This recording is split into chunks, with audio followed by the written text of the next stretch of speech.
Mismong mga nag-rescue ang kinailangang sagipin sa Marikina matapos tumaob ang kanilang bangka. Sa ngayon, pahirapan pa rin sa paglilinis sa naiwang putik ang mga residente. Nakatutok doon live si Maki Pulido. Maki.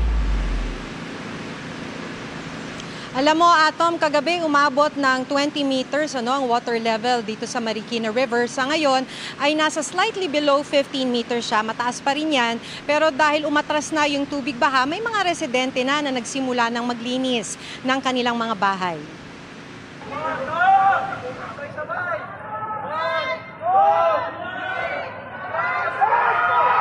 Rescue! Rescue!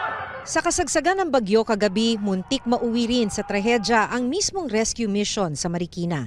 Sa lakas ng agos ng tubig sa binahang kalsada sa boundary ng Barangay Santo Niño at Malanday, tumaob ang rescue boat sa kayang 8 rescuer at 6 sa nirescue nila.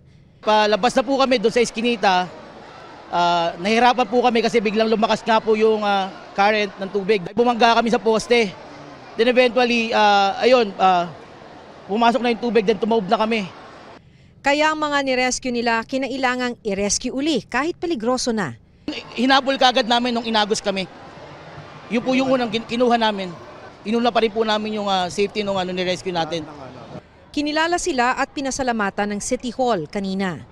Ilang buwan din ang ginugugol natin sa mga training para magawa nila ito.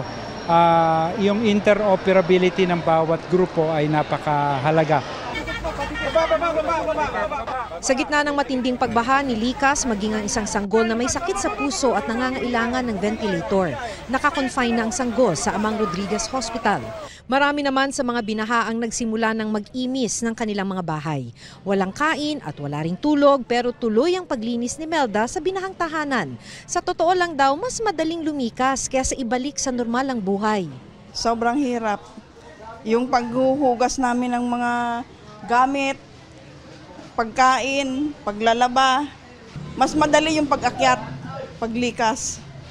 Yung pagbabalik, ilang araw, 1 linggo, 2 linggo. Yung paglikas namin sa taas, oras lang yung ginawa namin. Habang hindi natatapos ang paglilinis, wala ring kita.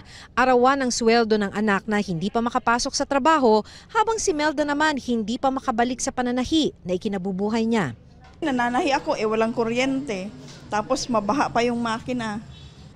Ang kapitbahay naman niyang si Dayan, tambak ang labahan at maruming gamit sa labas ng bahay.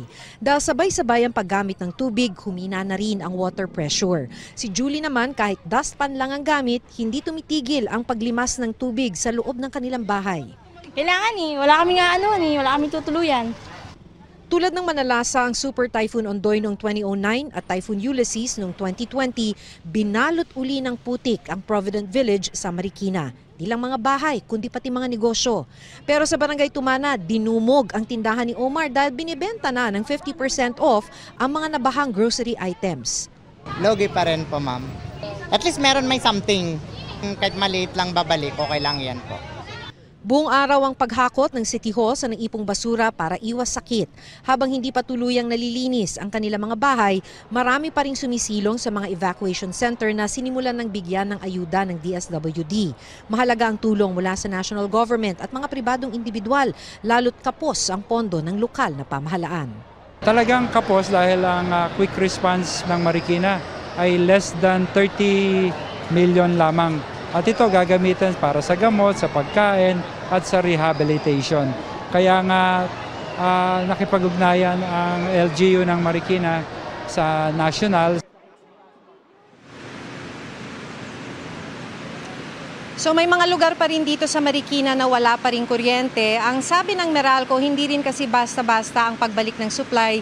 Kailangan pa rin kasi na i-check ng mga customers nila o ng mga residente yung mga nabahang electrical wires para iwas aksidente. Atom?